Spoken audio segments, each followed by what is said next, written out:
작가는 첫 문장을 쓰기 위해 밤을 지새우고 독자는 첫 문장을 읽는 순간 밤잠을 설친다 라는 말이 있습니다. 이런 이유에서든지 우리는 어떤 작품을 읽을 때 첫 문장을 기대하게 됩니다. 그리고 그 첫 문장을 기억하곤 합니다. 여러분과 저에게 익숙한 첫 문장 몇 개를 보겠습니다. 첫 문장으로 가장 유명한 소설이죠. 안나 카레리나의 첫 문장입니다. 행복한 가정은 모두 비슷하게 닮았지만 불행한 가정은 저마다의 이유로 불행하다. 그러니까 행복한 가정들의 모습은 비슷한 이유로 행복해요. 그런데 이 불행한 가정들은 얼마나 많은 세세한 이유가 있던지 이 문장이 잘 알려져 있죠. 1942년 유럽을 큰 충격에 빠뜨렸던 알베르 까미의 소설 이방인의 첫 문장은 이렇습니다. 오늘 엄마가 죽었다. 아니 어쩌면 어제. 확실히 모르겠다. 궁금하죠? 이게 무슨 뜻인가? 1954년 노벨 문학상의 영예를 차지한 작가죠. 어니스트 헤밍웨이의 소설 노인과 바다의 첫 문장은 이렇습니다. 그는 멕시코 만류에서 평생 고기잡이를 해온 노인이었다. 하지만 여든 날 하고도 나흘이 지나도록 한 마리의 고기도 낚지 못했다. 평생 고기잡이를 해온 노인인데 한 마리의 고기도 낚지 못하고 있다라고 첫 문장이 열고 있어요. 그러면 우리 궁금해지죠. 저 노인 어떻게 되지? 궁금합니다. 2006년 노벨 수상자인 오르한 파묵의 내 이름은 빨강의 첫 문장도 독자들을 몰입시키기에 아주 충분합니다. 나는 지금 우물바닥에 시체로 누워있다. 마지막 숨을 쉰 지도 오래되었고 심장은 벌써 멈춰버렸다. 그러나 나를 죽인 그 비열한 살인자 말고는 내게 무슨 일이 일어났는지 아무도 모른다. 첫 문장은 역할은 그 속으로 확 빨려 들어가게끔 기대하게 만드는 역할을 첫 문장이 합니다.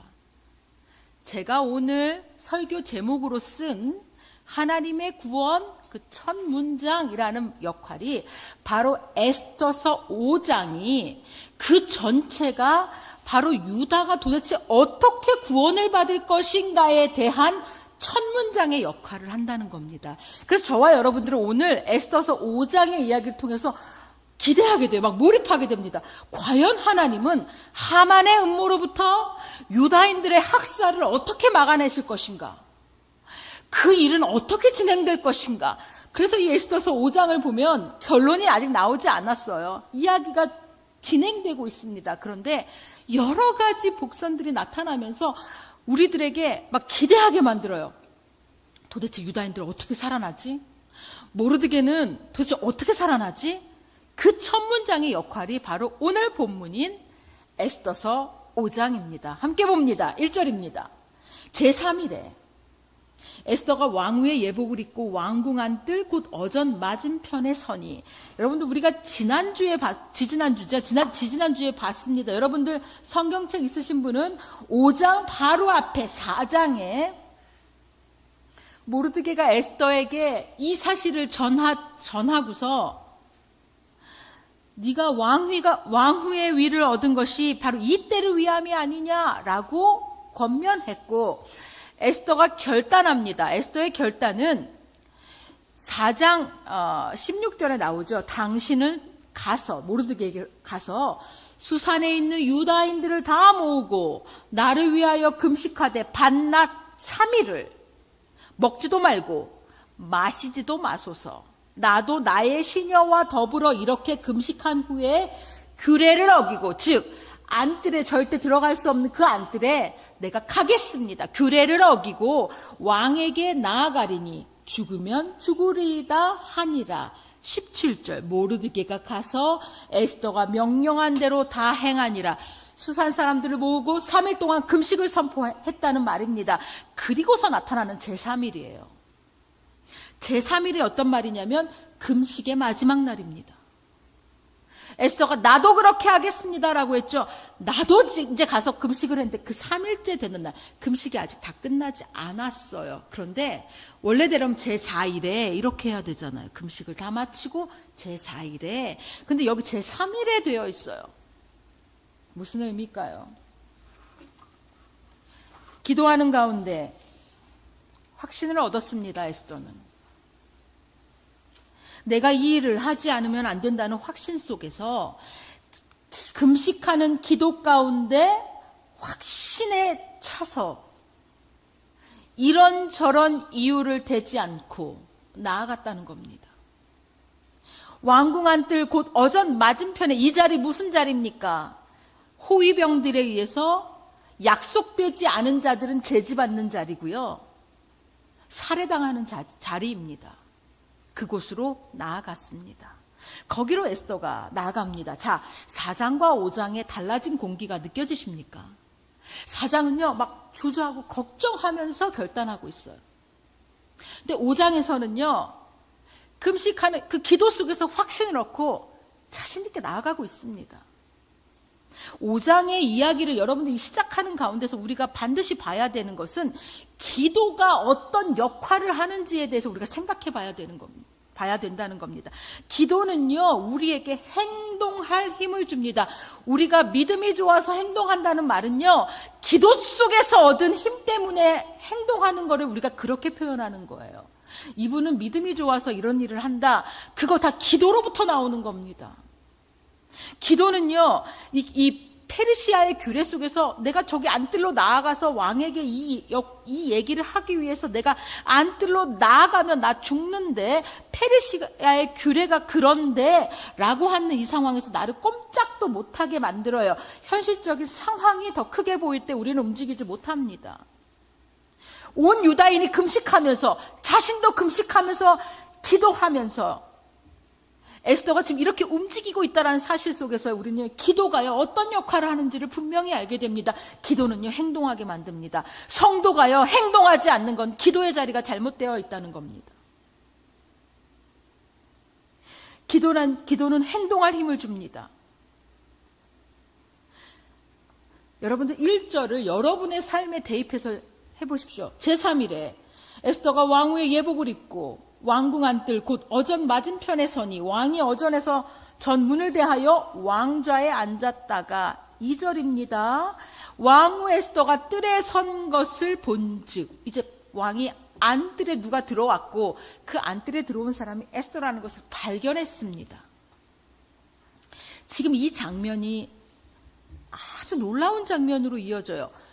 왕후 에스더가 뜰에 선 것을 본즉 매우 사랑스러움으로 손에 잡았던 금규를 그에게 내미니 에스더가 가까이 가서 금규 끝을 만진지라.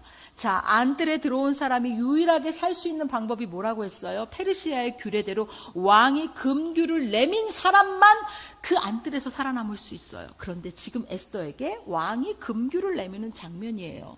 이거 얼마나 놀랍습니까? 에스더가 4장까지 고민했던 게 뭐였어요? 왕이 30일 동안 나를 부르지 않았는데 왕이 저를 잊어버렸을 수도 있어요.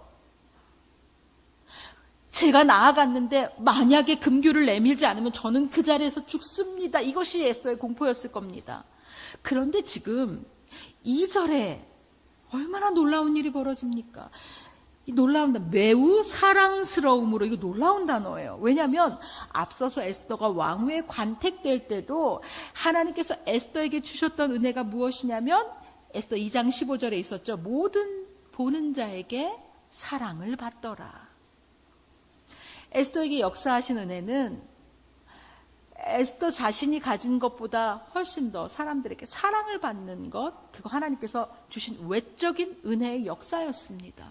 지금요 30일 동안 아하수에로 왕이 에스더를 찾지 않은 상태에서 에스더가 안뜰에 나왔는데 에스더를 본 그 왕이 에스더를 보고서 매우 사랑스럽게 여겨서 금규를 내미는 이 장면에서 우리는 놀라지 않을 수 없습니다. 지금 에스더나 우리나 바라는 수준은 하나입니다. 죽지만 않았으면 좋겠다. 죽지만 않았으면 좋겠다. 그죠? 그런데 이후에 에스더의 이야기는 우리의 이러한 에스더가 죽지만 않았으면 좋겠다라는, 또 에스더 역시도 내가 왕 앞에서 죽지만 않고 이 얘기를 할 수만 있었으면 좋겠다라는 이 소원을 아주 능히 뛰어넘는 예상치도 못한 일들이 이제부터 벌어집니다. 3절입니다. 왕이 이르되 왕후 에스더여, 그대의 소원이 무엇이며 요구가 무엇이냐? 나라의 절반이라도 그대에게 주겠노라 하니. 아수에로 왕이 지금 부름을 받지 않은 에스더가 죽음의 위협조차 무릅쓰고 이 자리에 온 것은 어느 긴박한 소원이 있었나 보다라고 생각했던 것 같습니다. 그래서 그대의 소원이 무엇이냐라고 이렇게 묻고 있죠. 나라의 절반이라도 그대에게 주겠노라는, 이것은 왕이 쓰는 관용어인데요. 왕이 가장 신뢰하는 사람들에게 내가 당신을 얼마나 신뢰하고 있다는 것을 보여줄 때 이런 말을 하는 거예요. 나라의 절반이라도 내가 당신에게 주겠다. 이건 왕이 아주 신뢰하는 사람들에게 주는 최고의 관용어입니다. 이걸 지금 에스더에게 쓰고 있어요. 당신의 소원이 무엇입니까? 내가 나라의 절반이라도 뭐든지 다 해주겠습니다 라는 그런 뜻이에요. 세상에 이것은 에스더가 생각지도 못했던, 우리도 그죠? 우리는 에스더가 죽지만 않았으면 좋겠다, 왕 앞에서 죽지만 않았으면 좋겠어요 라고 생각하는 우리의 상상을 넘어서는 전개입니다. 에스더 역시도 이 전개 앞에서 깜짝 놀랐을 것입니다. 나라의 절반이라도 준다면 에스더의 그 어떤 소원은 못 들어주겠습니까? 우리는 이 지점에서요, 막 기대감이 생기죠. 공기가 확 바뀌어진 것. 이 무언가 지금 변화가 일어날 것 같다는 예감을 느끼게 됩니다. 과연 에스더는 무엇이라고 했을까요? 4절입니다. 에스더가 이르되 오늘 내가 왕을 위하여 잔치를 베풀어 싸우니 왕이 좋게 여기시거든 하만과 함께 오소서 하니. 이렇게 호의적으로 나온 왕 앞에서 에스더가 이렇게 입을 열었습니다. 오늘 내가 왕을 위하여 잔치를 베풀어 싸우니. 자, 왕을 위해 잔치를 베풀었다고 합니다. 그런데요, 이것은 시간상 우리에게 의문을 갖게 합니다. 왜냐하면 지금 3일 동안 금식 중이었던 에스더는 왕이 이 잔치에 올지 안 올지 아직 얘기도 안 꺼낸 상황이었어요. 그런데 왕을 모시는 잔치는요, 그냥 순간적으로 쉽게 준비할 수 없습니다. 왕을 모시는 잔치는요, 엄청나게 잘 준비해야 되기 때문에 보통 왕의 허락을 받고 오늘 저녁에 있을 잔치에 와주십시오라고 말을 한다는 것, 그때 가서 부랴부랴 준비한다는 것은 시간상으로 의문을 갖게 합니다. 그렇다면 우리가 유추해 볼 수 있는 건 에스더는 이미 잔치 준비를 하고 있었다라고 볼 수 있는 거예요. 그건 무슨 뜻일까요? 3일 동안 금식하면서 기도하면서 이 확신 속에서 이러한 지혜를 얻는 겁니다. 기도하면서 얻은 지혜로 이 일을 어떻게 풀어나가야 될지 생각하고 있는, 그리고 그러한 지혜를 가지고 한편은 내가 기도하고 있으면서 한편으로 준비하고 있던 에스더의 모습을 우리는 보게 됩니다. 5절. 왕이 이르되 에스더가 말한 대로 하도록 하만을 급히 부르라 하고 이에 왕이 하만과 함께 에스더가 베푼 잔치에 가니라. 왕이 그대로 시행합니다.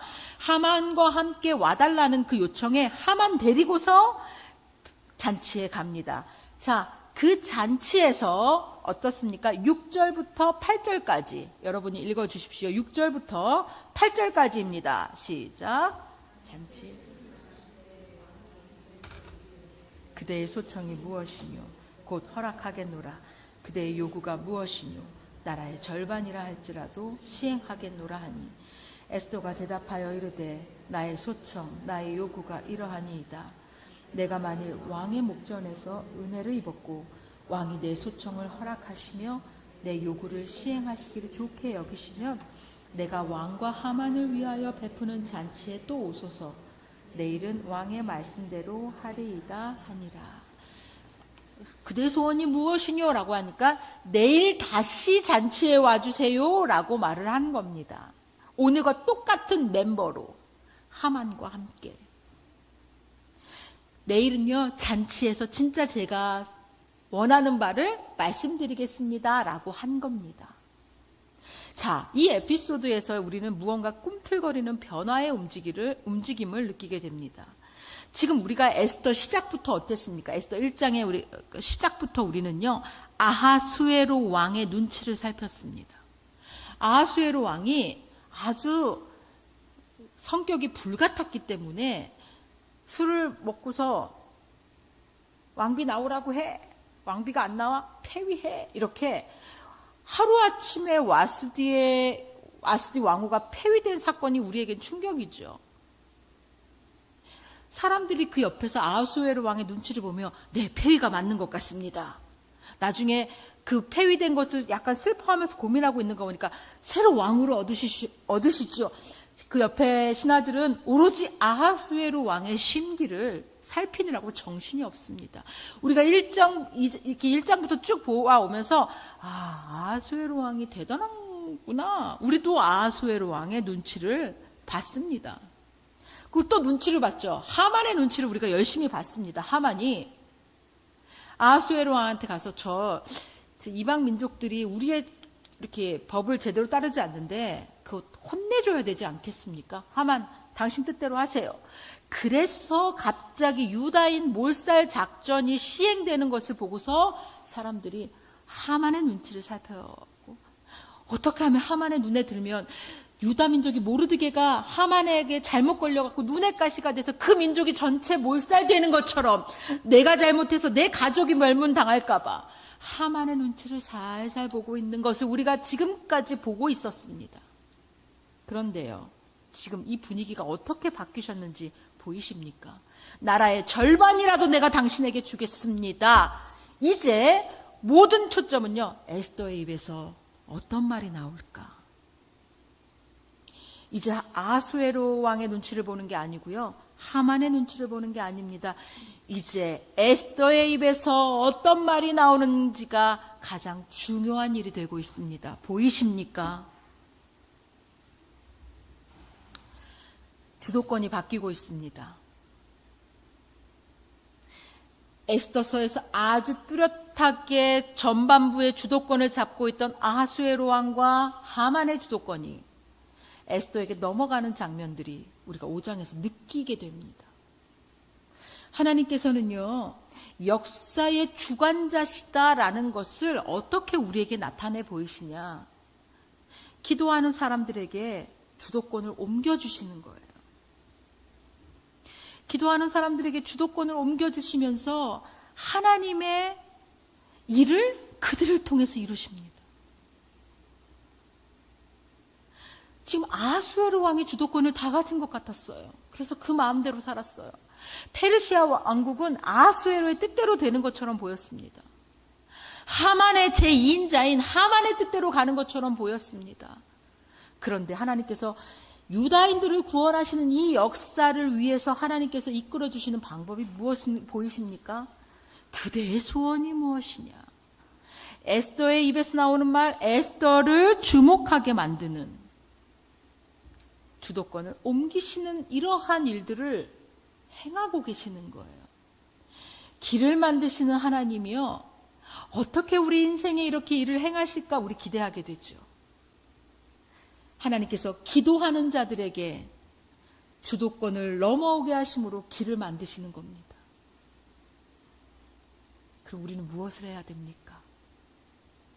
연지교회는 무엇을 해야 됩니까? 너무 명확하죠. 우리가 기도할 때 하나님께서 길을 내시는 겁니다. 우리에게 주도권을 넘어오게 하심으로. 여기서 잔치의 이야기가 끝나면서 집으로 돌아가면서 이제 하만의 이야기가 시작되는데요. 9절부터 14절이 바로 하만의 이야기가 진행됩니다. 하만의 이야기를 우리가 같이 읽습니다. 9절부터 14절입니다. 시작. 그날 하만이 마음이 기뻐 즐거이 나오더니 모르드게가 대궐문에 있어 일어나지도 아니하고 몸을 움직이지도 아니하는 것을 보고 매우 노하나 참고 집에 돌아와서 사람을 보내어 그의 친구들과 그의 아내 세레스를 청하여 자기의 큰 영광과 자녀가 많은 것과 왕이 자기를 들어 왕의 모든 지방관이나 신하들보다 높인 것을 다 말하고, 또 하만이 이르되 왕후 에스더가 그 베푼 잔치에 왕과 함께 오기를 허락받은 자는 나밖에 없었고 내일도 왕과 함께 청함을 받았느니라.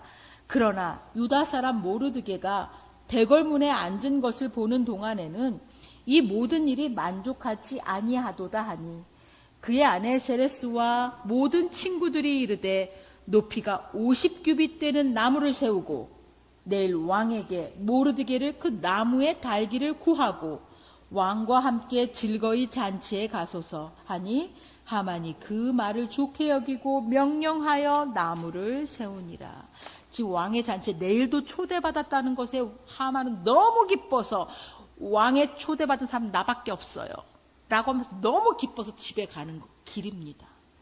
집에 가는데 모르드게가 궐문 앞에서 자기에게 굽히지 않는 것을 보면서 다시 화가 납니다.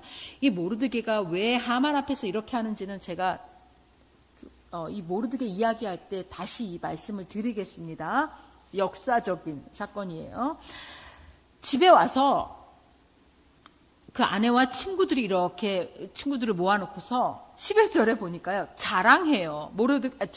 하만이 막 자랑합니다. 자기의 큰 영광과 나밖에 초대받은 사람 없었어, 이런 자랑이죠.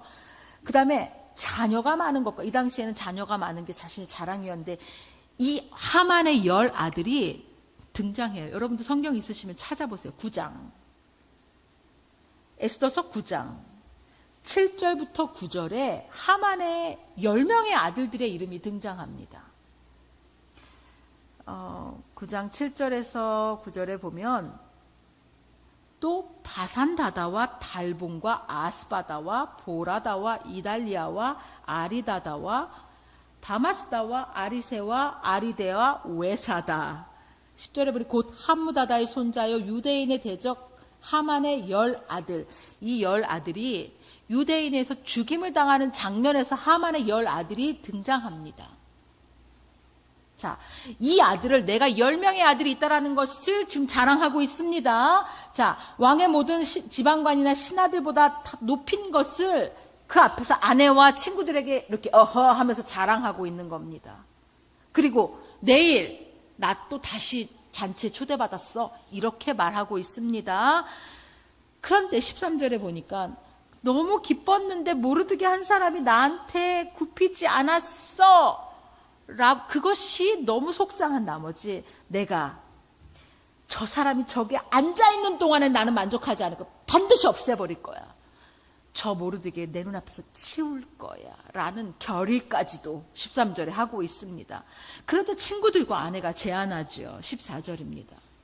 높이가 50대는 나무를 세워, 이 50규빗은 이 팔꿈치에서 여기 요 길이에요. 그래서 보통 한 44.6cm라고 보는데 그렇게 봤을 때는 23m 나무가 됩니다. 23m의 높이가 되는 나무예요.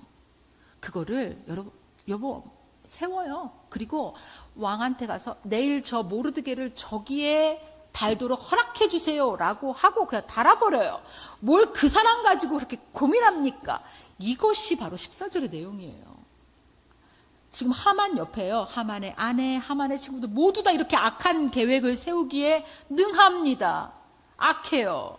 사람 하나 죽이는 것을 자신의 마땅한 권리인 양 그 나무, 그러고서 즉시 자신의 마당에 모르드게를 달 23m의 나무를 세웠다가 오늘 5장 내용의 마지막입니다. 자, 제3일에 일어난 일들을 보셨죠? 이게 지금 제3일에 일어난 일들이에요. 에스더가 왕 앞에 나갔던 그 새벽 그 제3일에, 그리고 하만이 집에 와서 자기 모르드게를 달 나무를 세우는 그날까지 이 하루 동안에 이 많은 일들이 벌어졌어요. 에스더가 나갔고 왕이 맞이했고 왕이 허락을 받아서 잔치를 벌였고 잔치에 내일 와주세요 라고 했고 내일 오겠다라고 약속했고 하만이 집에 돌아가면서 모르드게를 받고 내가 저거 내일 없앨 거야 라고 하고 집에 돌아와서 23m의 나무를 세웠다. 이것이 5장의 내용입니다. 이 스토리예요. 자, 이 스토리가 하나님께서 과연 이것을 통해서 어떻게 길을 만드실까요? 우리는 오늘 하나님의 구원의 첫 문장인 5장에서 이 역동적인 움직임을 보게 됩니다. 먼저 여러분들 보셨죠? 먼저 기도를 통해서 하나님께서 이루시는 일들을 보았습니다. 에스더와 온 유다인의 금식 기도, 그 기도 속에서 에스더가 지혜를 얻었어요. 이 문제를 어떻게 풀어갈까? 에스더가 얻었던 지혜가 잔치를 통해서 내가 왕에게 이야기를 해야 되겠구나. 지혜를 얻는 거예요. 특별히 재직들에게 요청드립니다. 교회를 섬기는 일이 바로 이 과정을 거치는 거예요. 기도 속에서 주시는 지혜로 교회를 섬기는 거예요. 우리 하나님의 사람들은 기도 속에서 주시는 지혜로 행하는 겁니다. 내가 행함이 없다면 내 기도의 자리를 살펴봐야 합니다. 기도하는 자는 행하게 되어 있어요. 우리가 문제 앞에서 기도할 때 하나님께서 용기와 지혜 주셔서 그 일 하게 하십니다. 지금 문제 앞에 있으십니까? 기도 속에서 용기와 지혜를 주시는 하나님을 경험합니다. 성도는요, 이 힘으로 살아가야 됩니다. 이 힘으로 살아가는 자가 성도예요. 두 번째, 어떤 역동적인 움직임이 있었습니까? 기도를 통해서 하나님께서 주도권을 바꿔주시는 이러한 모습들을 우리가 봤습니다. 아하수에로 왕과 하만의 눈치만 보고 있던, 그리고 그들이 이 페르시아를 쥐락펴락한다고 생각하고 있던 그들에게, 또 유다인들에게, 또 우리에게 하나님께서 기도하는 에스더에게 어떻게 이 역사하심을 움직이시는가를 우리가 보게 하셨습니다. 자, 하나님께서 길을 여시는 방법, 기도하는 사람들에게 주도권을 옮겨주신다는 사실이 오늘 우리에게 어떤 은혜이십니까?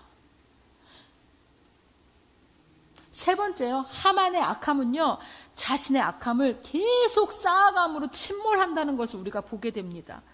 자, 제2인자의 권력을 가졌는데 모르드게 한 사람이 인사하지 않는다고, 엎드리지 않는다고 유다 민족 70만을 몰살하겠다라고 생각하는 게 이게 맞습니까? 당시 팔레스타인을 포함하여 페르시아 제국 내에 살고 있던 유다인의 수가 400만이 넘었고요. 수산성 근처에 살았던 유대인들이 70만이어서 이 사람들이 1차 타겟이죠. 70만을 죽이겠다. 모르드게를 오늘 나무에 달아 죽이겠다. 여기서 끝나지 않고 70만을 죽일 계획을 하고 있는 하만의 악함은요, 계속 악을 쌓아가면서 자기 자신이 침몰하고 있음을 우리는 5장에서